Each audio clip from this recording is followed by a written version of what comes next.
Hello friends, Shashi Agarwal economics and law classes के अंदर मैं आप सबका वेलकम करती हूँ।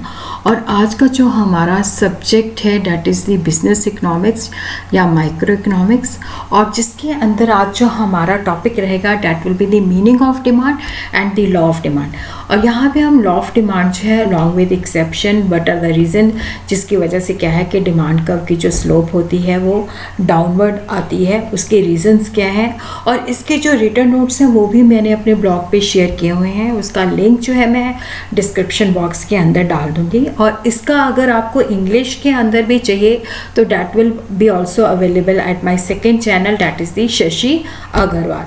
अगर आपको मेरा ये एफर्ट जो है सही लगता है, आपको ये मेरा लेक्चर जो है पसंद आता है, तो इसको लाइक कीजिए, अपने फ्रेंड्स के साथ शेयर कीजिए, और मेरे channel Shashi Agarwal economics and law classes and Shashi Agarwal को सब्सक्राइब कीजिए।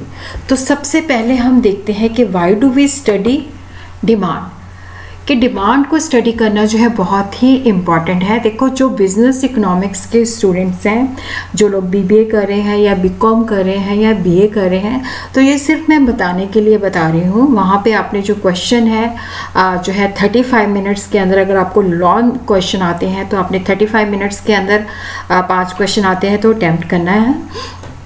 तो ये चीज़ें जो है मैं जस्ट आपको बताने के लिए कि क्यों डिमांड को हम क्यों स्टडी करते हैं, डिमांड एनालिसिस क्यों इतनी इम्पोर्टेंस देते हैं, उसके बारे में बता रही हूँ। ये चीज़ें जो है समझाने के लिए हैं। अगर वहाँ पे टाइम है आपके पास तो आप लिख सकते हो, अदरवाइज जो क्वेश्चन के अंदर पूछा गया है उन चीज़ों को आपने हाईलाइट करना है। देखो, जो डिमांड एनालिसिस है कि हम लोग why do we study demand, कि डिमांड को जानना बहुत ही इम्पॉर्टेंट है। जो एक ऑर्गेनाइजेशन अपना बिजनेस सेटअप करती है उसके लिए ये जानना बहुत नेसेसरी होता है, क्योंकि नेचर ऑफ डिमांड, जब हम नेचर ऑफ डिमांड्स को स्टडी करते हैं कि हमारे डिमांड की नेचर क्या है, तो उससे हमें पता चलता है कि मार्केट के अंदर हमारे प्रोडक्ट्स की कितनी डिमांड है। डिमांड एनालिसिस के बेसिस पे हम प्रेडिक्ट कर सकते हैं कि आने वाले समय के अंदर हमारी डिमांड इतनी रहेगी और उसके अंदर जो है इस तरह का प्रॉफिट हमें उत्पन्न होगा, इतना मार्केट शेयर होगा। डिमांड बिहेवियर से जो ऑर्गेनाइजेशन है, किस तरह की प्रोडक्ट पॉलिसी, किस तरह की एडवर्टीजमेंट पॉलिसी, किस तरह की हमें प्रोडक्ट के अंदर मॉडिफिकेशन करनी चाहिए, तो ये सारी चीज़ें जो है डिमांड एनालिसिस हमें गाइड करता है। इसीलिए हम डिमांड एनालिसिस को स्टडी करते हैं। अब जैसे जोएल डीन है तो उनका ये मानना है कि डिमांड एनालिसिस जो है हमें सेल की प्रेडिक्शन करने में हेल्प करता है कि किस तरह से हम अपनी डिमांड को और ज़्यादा कौन सी स्ट्रैटेजीज अडॉप्ट करके हम अपनी डिमांड को इंक्रीज़ कर सकते हैं, सेल्स मैन की परफॉर्मेंस को किस तरह से एवेलुएट कर सकते हैं, उनके कोटास किस तरह से फिक्स कर सकते हैं, मार्केट शेयर किस तरह से बता सकते हैं। जो डिमांड एनालिसिस है, देखो, जो इसका प्राइमरीली है जो ये फोरकास्टिंग होता है कि फ्यूचर में हमारी डिमांड कितनी होगी, क्योंकि सारी बिजनेस की जो एक्टिविटी होती है वो डिमांड एनालिसिस से जुड़ी होती है। हमने प्रोडक्शन करना है, हमने लोगों को रखना है, हमने फाइनेंस की अरेंजमेंट करनी है, हमारा बिजनेस वायबल है या नहीं है, everything is dependent upon the demand analysis. तो डिमांड एनालिसिस जो है फोरकास्टिंग के लिए यूज़ किया जाता है और सेल की प्रमोशन के लिए यूज़ किया जाता है। ये दोनों जो स्लाइड्स हैं सिर्फ आपको बताने के लिए कि डिमांड एनालिसिस हम पढ़ते क्यों हैं।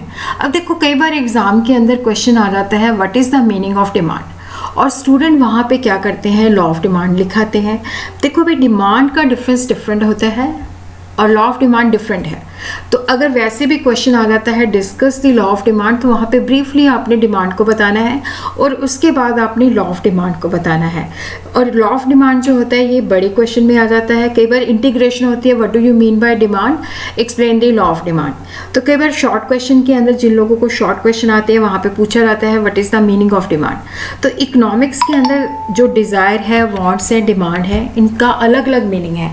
आम जब हम रूटीन में बात करते हैं तो इनके अंदर हम कोई डिफ्रेंशिएशन नहीं करते, बट जब हम अर्थशास्त्र की भाषा के अंदर बात करते हैं तो डिज़ायर, वांट एंड डिमांड के अंदर डिफरेंस होता है। डिज़ायर जो होती है विजुअल थिंकिंग, जैसे मैं कहूँ कि मेरे पास जो है, मान लो मेरे पास जो है स्टेबल जॉब नहीं है, इनकम नहीं है, बट मेरा मन करता है कि पूरे संसार की मैं सैर करूँ, तो ये एक मेरी विजुअल थिंकिंग है। कि जिसके अंदर मेरी इच्छा है कि मैं पूरे संसार की जो है एक जर्नी लगाऊं, मेरे पास पैसे भी नहीं है, तो ये एक विशफुल थिंकिंग है। वांट होती है कि जब मेरे पास डिज़ायर भी है, जैसे मैं बाइक लेना चाहती हूँ, मेरे पास पैसे भी हैं बट मैं खर्च करने को तैयार नहीं हूँ। वांट के अंदर क्या है कि you have the desire, you have the enough resources but you are not ready to spend it. Demand जो होती है, डिज़ायर भी है, पैसे भी हैं और हम लोग खर्च करने को तैयार भी हैं।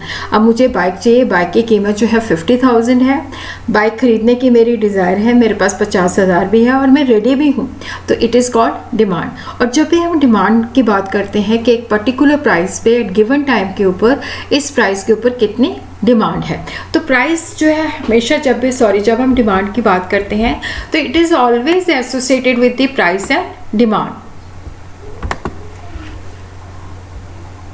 Demand is defined as the quantity of a product which a consumer is not only desiring to purchase, able to purchase, but also ready to purchase at a given price at a given time.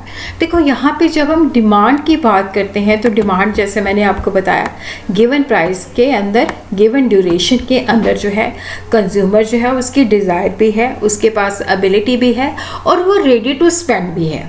तो यहाँ पे जब हम demand को study करते हैं तो ये प्राइस और डिमांड का रिलेशनशिप बताती है और ये हमें बताती है कि डिफरेंट प्राइसेस के अंदर जो है, जैसे 4 रुपये की प्राइस है, 5 रुपये की प्राइस है, 3 रुपये की प्राइस है, ये डिफरेंट प्राइसेस के अंदर हम कितनी क्वांटिटी जो है उसको डिमांड करते हैं। Now we will understand what is the difference between demand and quantity demanded. देखो जो डिमांड है अलग अलग प्राइसेस के अंदर, अगर आइसक्रीम 5 रुपए की एक है तो वहाँ पे एक आइसक्रीम डिमांड की जाती है, अगर 4 है तो वहाँ पे 2 की जाती है, अगर ₹3 है तो वहाँ पे 3 की जाती है। तो demand is the quantity that buyer are willing and able to buy at alternative prices during a given period of time, कि ये गिवन पीरियड ऑफ टाइम के अंदर अगर ये प्राइस है तो उसके ऊपर इतनी क्वांटिटी डिमांड होगी, अगर ये प्राइस है तो उसके ऊपर इतनी क्वांटिटी डिमांड होगी। क्वांटिटी डिमांडेड जो होती है कि वन प्राइस के ऊपर, अगर किसी चीज़ की प्राइस 10 है तो उसके ऊपर कितनी चीज़ें जो हैं डिमांड की जाती है, that is called quantity demanded. Now we will understand what are the components of a demand. Desire for a thing, इच्छाओं का होना बहुत ज़रूरी है।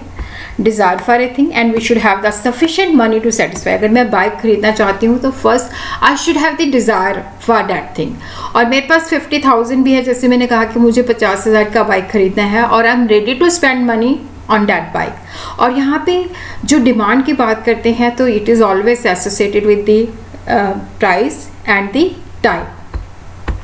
तो यहाँ पे जो डिमांड है it is always associated with the price and time, कि गिवन प्राइस, गिवन टाइम के अंदर गिवन प्राइस के ऊपर जो है कितनी डिमांड है। Demand for a commodity should be expressed as a rate at which certain quantity is demanded per unit of time, कि गिवन टाइम के ऊपर ये प्राइस के ऊपर इतनी क्वांटिटी जो है डिमांड की जा रही है। और डिमांड जो है ये फ्लो एक्टिविटी होती है। Now we will understand what is the definition of the demand. The definition is given by the Ferguson. Demand refers to the quantity of a commodity that the consumer are able and willing to buy at each possible price during a given period of time, other things being equal। कि यहाँ पे अगर other things being equal है तो given price पे given time के अंदर कितनी क्वांटिटी जो कंज्यूमर है वो रेडी है परचेज करने के लिए।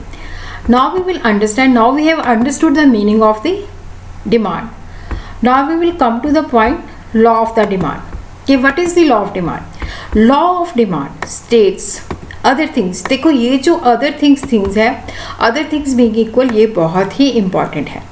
ये अगर अदर थिंग्स के अंदर कोई चेंजेस नहीं आती, कांस्टेंट रहती हैं, ये वाली जो है इनकम है, टेस्ट है, एक्सपेक्टेशन है, रिलेटेड गुड्स है, अगर अदर थिंग्स बीइंग इक्वल तो demand for a good x tends with a fall in price and contract with A rise in price. तो यहाँ पे हम ये कह सकते हैं कि देखो जैसे अगर प्राइस है, अगर वो इंक्रीज होती है तो डिमांड जो है फॉल कर जाती है, और प्राइस जो है अगर फॉल करती है तो डिमांड जो है एक्सटेंड कर जाती है। और प्राइस और डिमांड के बीच में क्या है, इन्वर्स रिलेशन है, दोनों जो है ऑपोजिट डायरेक्शन के अंदर मूव करती हैं।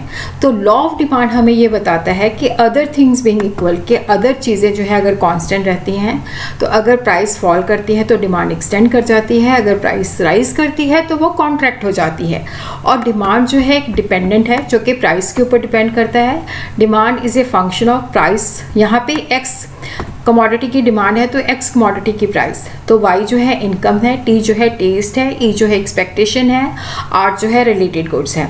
तो यहाँ पे हम जो लॉ ऑफ डिमांड है वो एक्सप्लेन करते हैं कि जब प्राइस के अंदर चेंजेस आती हैं तो डिमांड के अंदर जो है डिमांड, जब प्राइस इंक्रीज होती है तो डिमांड फॉल करती है, और जब प्राइस फॉल करती है तो डिमांड जो है एक्सटेंड करती है, other things remaining the same. Law of demand जो है हमें प्राइस और डिमांड का इन्वर्स रिलेशन बताता है कि ये दोनों जो है इनके बीच में नेगेटिव रिलेशन है। अगर प्राइस बढ़ती है तो डिमांड कम हो जाती है, और अगर प्राइस कम होती है तो डिमांड एक्सटेंड हो जाती है, other things remaining the same.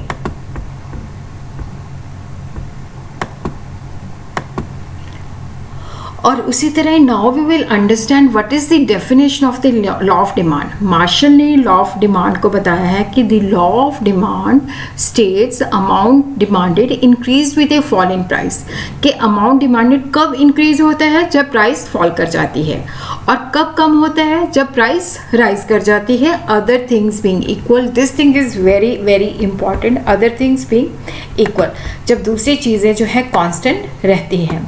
और उसी तरह बिलास की जो डेफिनेशन है, the law of demand states people will buy more at the low price, low price है तो they will buy more and buy less at the high price.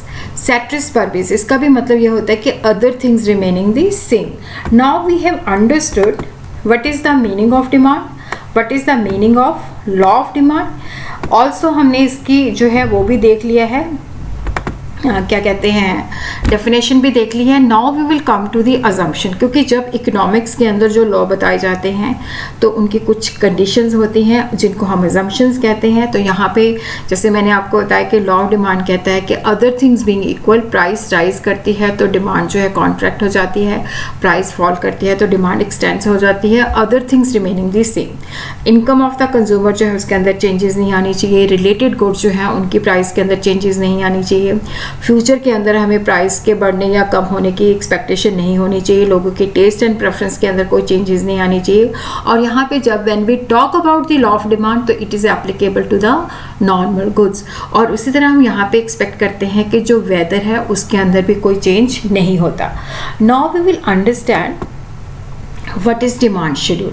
देखो अगर वहाँ पे क्वेश्चन आता है discuss the law of demand या explain the law of demand, तो पहले आपने डिमांड के बारे में बताना है, फिर उसके बाद आपने लॉ ऑफ डिमांड के बारे में बताना है, डेफिनेशन देनी है, उसके बाद अजम्पशन है, उसके बाद एक्सप्लेनेशन है, और उसके बाद क्या है कि आपने उसकी जो है एक्सेप्शन बतानी है।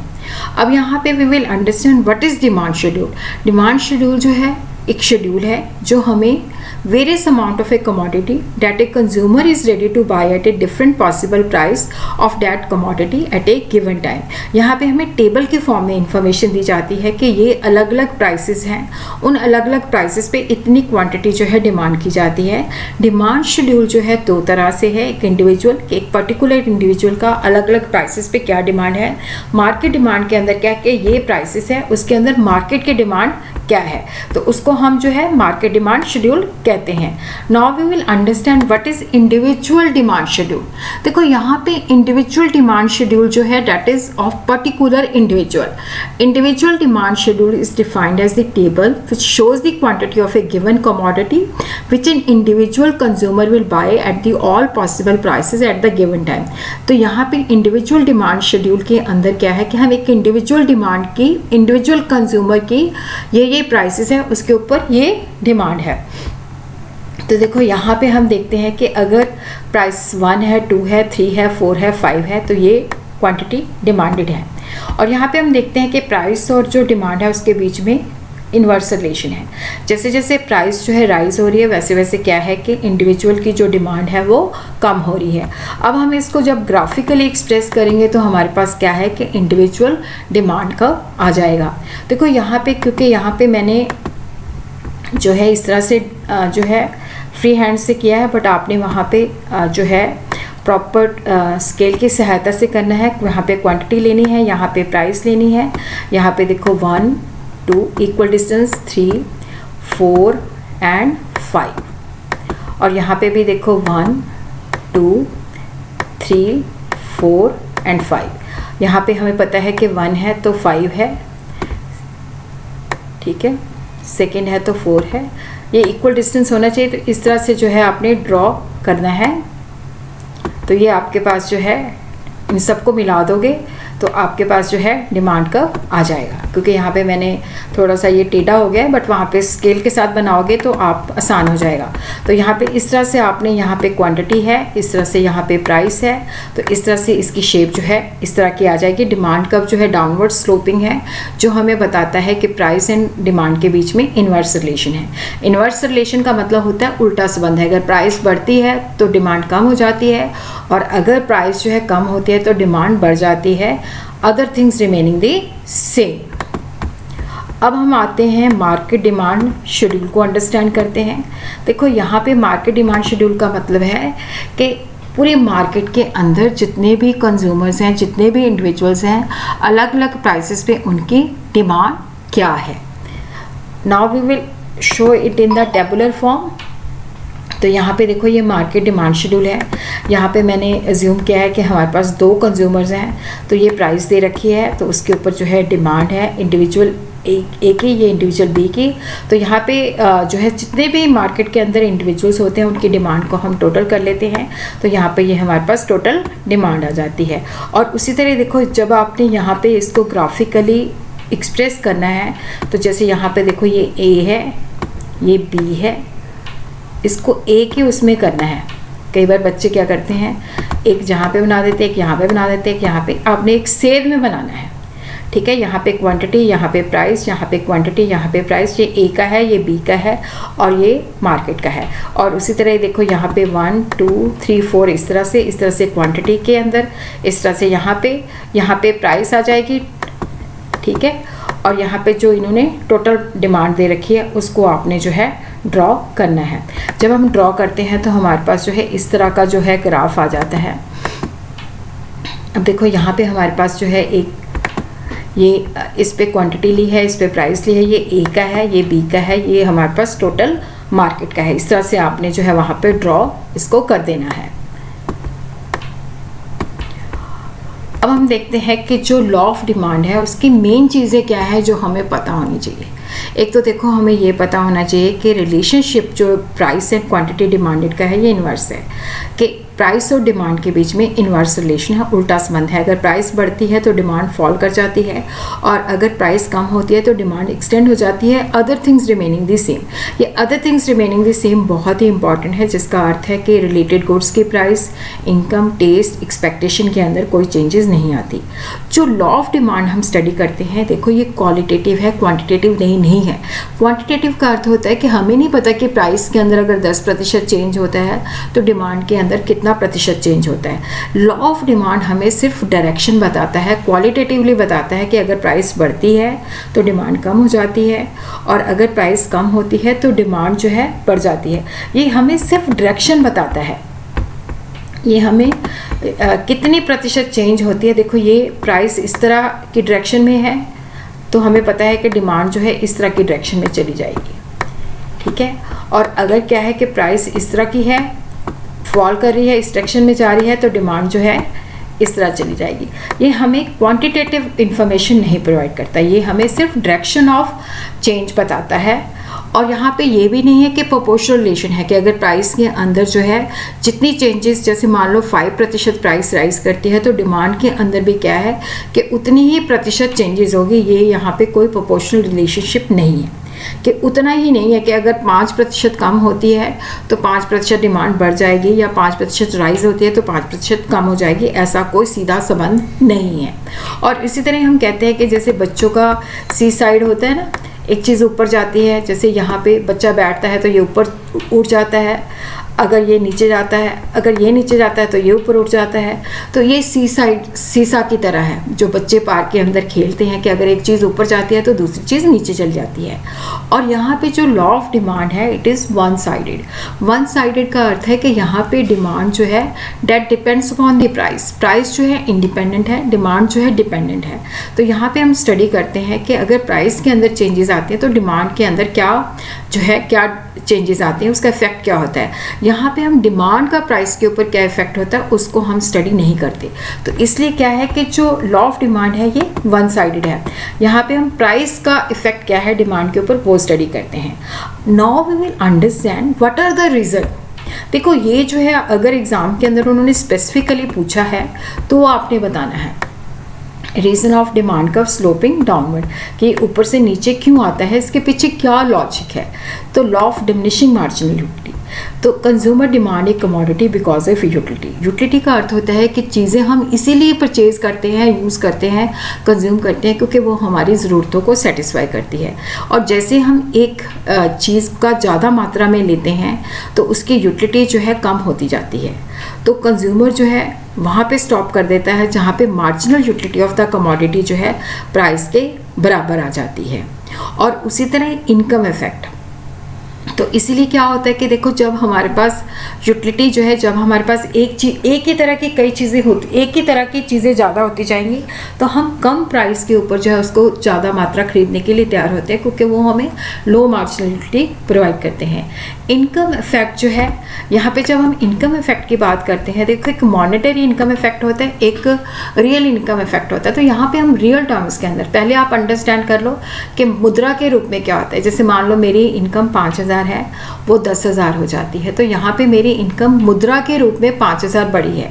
तो हो सकता है कि मेरी क्योंकि इन्फ्लेशन है तो जितनी चीज़ें मैं 5,000 में परचेज़ करती थी उतनी ही 10,000 में परचेज़ करूँ। तो मेरी परचेजिंग पावर जो है उसके ऊपर मतलब जो मेरी बेसिकली जो 5,000 है वो मेरी मनी इनकम है कि 5,000 थी मनी थी तो उससे मेरी इनकम 10,000 हो गई।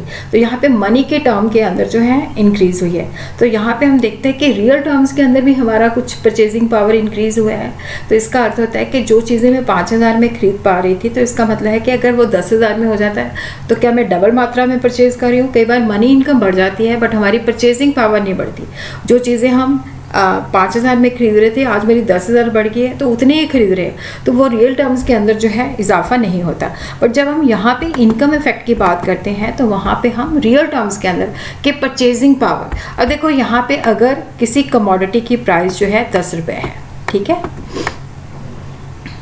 अब उसकी प्राइस जो है 5 रुपये, अगर 10 रुपये थी तो हम एक ही खरीदते थे। अब प्राइस जो है 5 हो जाती है तो अब हमारी परचेजिंग पावर जो है बढ़ जाती है। अब हम वो चीज़ें 2 रुपये की दो चीज़ें खरीद सकते हैं। तो जब income effect is the effect at a change in personal real income, कि real income cause by change in the price of commodity has on the quantity of that commodity. अब देखो पहले वो 10 रुपये की प्राइस थी तो एक ही चीज़ आती थी, अब उसकी प्राइस जो है 5 हो गई तो हम 2 चीज़ें खरीद सकते हैं। तो रियल सेंस के अंदर हमारी परचेजिंग पावर बढ़ जाती है। और उसी तरह क्या है कि देखो पहले 5 रुपये की चीज़ आती थी तो हम 2 खरीदते थे, अब वो महंगी हो जाती है तो हमारी परचेजिंग पावर कम होगी, अब हम एक ही चीज़ खरीद सकते हैं। क्योंकि जब प्राइस बढ़ती है तो हमारी परचेजिंग पावर कम हो जाती है, अगर प्राइस कम होती है तो वहाँ पे हमारी परचेजिंग पावर जो है बढ़ जाती है। और उसी तरह क्या है सब्स्टिट्यूशन इफेक्ट। देखो सब्स्टिट्यूशन वो चीज़ें होती हैं, वो गुड्स होती हैं जो हम एक दूसरे की जगह पे इस्तेमाल कर सकते हैं। अब जैसे मान लो अगर कॉफ़ी की प्राइस कॉफ़ी महंगी हो जाती है तो हम उसकी जगह पे चाय पत्ती का जो है जो टी है उसका इस्तेमाल करते हैं। When the price of one good changes relative to another, the relatively less expensive goods will be substituted for the more expensive। कि जो चीज़ महंगी हो जाती है उसकी जगह पे हम सस्ती चीज़ का इस्तेमाल करते हैं। और उसी तरह क्या होता है कि कुछ चीज़ें जो होती हैं जैसे दूध है तो वो बहुत जगह पे यूज़ होता है। जैसे दूध को गर्मियों के अंदर उसका ड्रिंक भी बन सकता है, मतलब शेक्स बन सकते हैं, एज मिल्क भी पी सकते हैं, कॉफ़ी भी पी सकते हैं, चीज़ भी पी सकते हैं, चीज़ भी उसका बना सकते हैं, दही भी बना सकते हैं, लस्सी भी बना सकते हैं, मिठाई भी बना सकते हैं। और कई लोग तो वेजिटेबल्स के अंदर भी क्या होता है कि दूध का इस्तेमाल करते हैं। अगर देखो ये हाई प्राइस है दूध की, तो इसको हम जो इम्पॉर्टेंट चीज़ें होती हैं, जैसे घर के अंदर कोई पेशेंट है, छोटा बच्चा है, तो उसको हम यूज़ करें, उसके लिए यूज़ करेंगे। जब दूध सस्ता हो जाता है तो उसकी हम कई जगह पे इस्तेमाल करना शुरू कर देते हैं।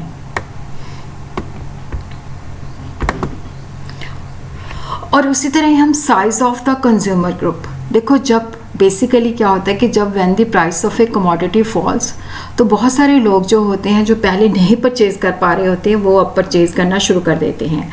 और उसी तरह क्या होता है कि जब पहले प्राइस जो है होती है तो उस वक्त लोग जो है बहुत मुश्किल से उसको ख़रीद रहे होते हैं, पर जब प्राइस हाई चली जाती है तो वो उनकी पहुंच से बाहर हो जाती है।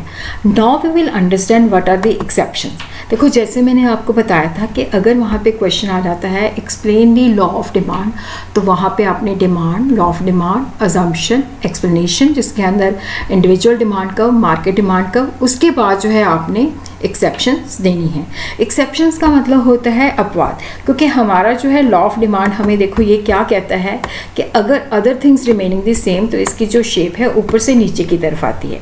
बट एक्सेप्शन जो है कि वो कहते हैं कि यहाँ पे लॉ ऑफ डिमांड जो है एप्लीकेबल नहीं है, लॉ ऑफ डिमांड की जो स्लोप है वो पॉजिटिव है।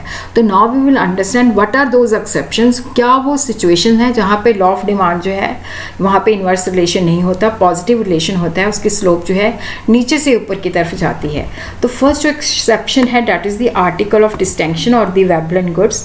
देखो यहाँ पे जो वेबलन गुड्स हैं ये अमेरिकन इकोनॉमिस्ट के नाम से पढ़ी हैं। वेबलन्स होती हैं वो चीज़ें होती हैं, आर्टिकल ऑफ डिस्टिंक्शंस होती हैं जिनकी डिमांड तब ज़्यादा होती है जब प्राइस बहुत ज़्यादा हाई होती है।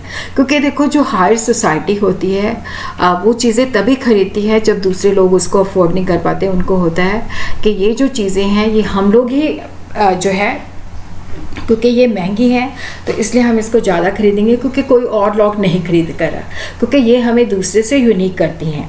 तो आर्टिकल ऑफ डिस्टिंक्शन जो है, जैसे ज्वेलरी, जैसे डायमंड है, जेम्स है, जो बहुत ही इंपॉर्टेंट चीज़ें हैं, जो बहुत ज़्यादा महंगी जो मोबाइल्स हैं, देखो वो जब उनकी डिमांड तब हाई होती है जब प्राइस हाई होती है, क्योंकि ये सोसाइटी के अंदर उनको एक डिस्टिंग्विश कर देते हैं आम लोगों से।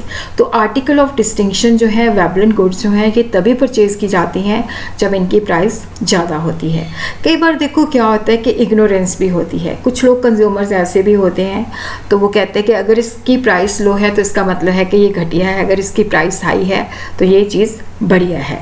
तो कई बार इग्नोरेंस की वजह से भी क्या होता है कि लो प्राइस है तो उस पर वो चीज़ें लो खरीदते हैं, अगर हाई प्राइस है तो उस पर वो चीज़ें ज़्यादा परचेज़ करते हैं। और उसी तरह गिफन गुड्स, देखो जो गिफन गुड्स हैं ये श्री रॉबर्ट गिफन के नाम पे इनका नाम पड़ा है। ये घटिया वस्तु, बहुत घटिया वस्तुएं होती हैं। इनके अंदर क्या होता है कि जो गरीब लोग जो हैं वो यूज़ करते हैं, इनकी डिमांड जब फॉल करती है, इनमें भी क्या होता है कि जो डिमांड कब होता है वो पॉजिटिव, प्राइस और डिमांड का जो रिलेशन होता है पॉजिटिव होता है, डिमांड कब की पॉजिटिव स्लोप होती है कि देखो यहाँ जब प्राइस कम होती है तो डिमांड कम हो जाती है, क्योंकि इनकी रियल इनकम बढ़ जाती है तो ये दूसरी चीज़ें जो है, बेटर चीज़ें जो है, नॉर्मल चीज़ें जो है परचेज़ करते हैं। और उसी तरह जब गिफन गुड्स की प्राइस बढ़ जाती है तो इनकी रियल इनकम जो है फॉल कर जाती है, तो ये उन्हीं चीज़ों को ज़्यादा परचेज़ करते हैं। तो गिफन गुड्स के केस में क्या होता है कि प्राइस और डिमांड का जो रिलेशनशिप होता है वो पॉजिटिव होता है। और उसी तरह एक्सपेक्टेशन ऑफ राइज और fall in the price in the future. और उसी तरह देखो क्या होता है कि अगर हमें फ्यूचर के अंदर लगता है कि इस चीज़ की प्राइस और बढ़ जाएगी तो हम बढ़ी हुई प्राइस के ऊपर भी क्या होता है कि चीज़ की मात्रा को ज़्यादा परचेज़ करते हैं। और अगर हमें लगता है कि जैसे प्राइस कम होगी है, फ्यूचर के अंदर हमें लगता है और कम हो जाएगी, तो हम वेट करते हैं कि फ्यूचर के अंदर जब कम हो जाएगी तभी हम उस चीज़ को परचेज़ करेंगे। और उसी तरह कॉन्स्पिक्यूअस नेसेसरीज, तो ये डेमोन्स्ट्रेशन इफेक्ट से जो है इफ़ेक्ट होती हैं कि जो बेसिकली क्या होता है कि देखो जो जिस ग्रुप को हम बिलोंग करते हैं, जिन चीज़ों की हमें हैबिट पड़ जाती है, अगर वो चीज़ें महंगी भी हो जाती हैं तो भी हम परचेज़ करते हैं। और उसी तरह वॉर या इमरजेंसी हो जाती है तो वहाँ पे जैसे अभी कोविड-19 था तो लोगों को लग रहा था कि सब कुछ बंद हो रहा है, लॉकडाउन हो रहा है, तो लोगों ने बढ़ी हुई प्राइसेस पे भी क्या था कि ज़्यादा से ज़्यादा चीज़ें चीज़ें परचेज कर ली, क्योंकि वॉर और एमरजेंसी के अंदर उनको लगता है कि चीज़ों की शॉर्टेज हो जाएगी, तो वो इंक्रीज प्राइस पे भी क्या है कि ज़्यादा चीज़ें जो है परचेज कर लेते हैं। और उसी तरह ही हम देखते हैं कि कई बार कंज्यूमर जो होता है वो बहुत ज़्यादा रैशनल नहीं होता, उसको लगता है लो प्राइस है तो लो क्वालिटी है, हाई प्राइस है तो हाई क्वालिटी है, क्योंकि ये कंज्यूमर की साइकोलॉजी के साथ भी जुड़ा होता है कि अगर ज़्यादा प्राइस होगी तो ज़्यादा अच्छी क्वालिटी होगी, तो वो ज़्यादा चीज़ें परचेज करने की कोशिश करता है। और लॉ ऑफ डिमांड जो है देखो वो नेसेसरी गुड्स के अंदर भी अप्लाई नहीं करता, क्योंकि नेसेसरी गुड्स जो होती हैं जितनी मात्रा खरीदनी है उतनी ही खरीदेंगे, अगर प्राइस ज़्यादा है तो भी हम उतना ही खरीदेंगे, अगर प्राइस कम है तो भी उतना ही खरीदेंगे, क्योंकि उनके ऊपर हमारी इनकम का बहुत थोड़ा हिस्सा जो है स्पेंड होता है। जैसे सॉल्ट है, अगर महंगा भी हो जाता है तो अगर एक पैकेट लगता है तो एक पैकेट ही खरीदेंगे, अगर सस्ता भी हो जाता है तो भी हम एक पैकेट ही खरीदेंगे, मतलब जितनी ज़रूरत होती है उतना ही खरीदेंगे। और उसी तरह जो स्पेकुलेटिव गुड्स होती हैं जैसे शेयर मार्केट के अंदर है, देखो अगर वैसे कहा तो यही जाता है कि शेयर हमें तभी परचेज करने चाहिए जब मार्केट डाउन जा रही होती, पर लोग शेयर को तभी परचेज करते हैं जब उनकी प्राइसेस राइज कर रही होती हैं। तो ये जो है लॉ ऑफ डिमांड की एक्सेप्शंस हैं।